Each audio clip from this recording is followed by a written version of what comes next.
শামশেরগঞ্জ থানার আইসি সুব্রত ঘোষের তৎপরতায় ভেস্তে গেল বড়সড় এক মাদক পাচারের ছক। গোপন সূত্রে খবর পেয়ে পুলিশের এক ঝটিকা অভিযানে উদ্ধার হলো প্রায় ৩০০ গ্রাম হেরোইন। এই ঘটনায় মাদক পাচারের অভিযোগে দুই ব্যক্তিকে গ্রেফতার করা হয়েছে। শনিবার গভীর রাতে শামশেরগঞ্জ থানার এলাকার নতুন ডাকবাংলা সংলগ্ন ১২ নম্বর জাতীয় সড়কে এই অভিযান চালানো হয়। পুলিশ সূত্রে জানা গিয়েছে, শনিবার রাতে মালদহ জেলার কালিয়াচক থেকে একটি R15 মোটরবাইক করে দুই যুবক বিপুল পরিমাণ মাদক নিয়ে বহরমপুরের দিকে যাচ্ছিল। আগাম খবর পেয়ে ১২ নম্বর জাতীয় সড়কে ওত পেতেছিল শামশেরগঞ্জ থানার বিশাল টিম।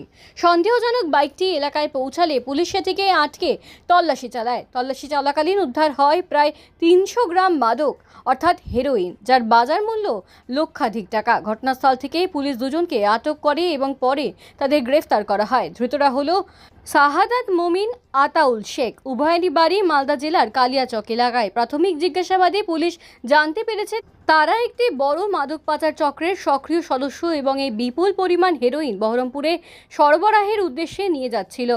ধৃতদের বিরুদ্ধে নির্দিষ্ট ধারায় মামলা রুজু করেছে পুলিশ। রবিবার তাদের বহরমপুরের বিশেষ আদালতে পেশ করা হয়েছে।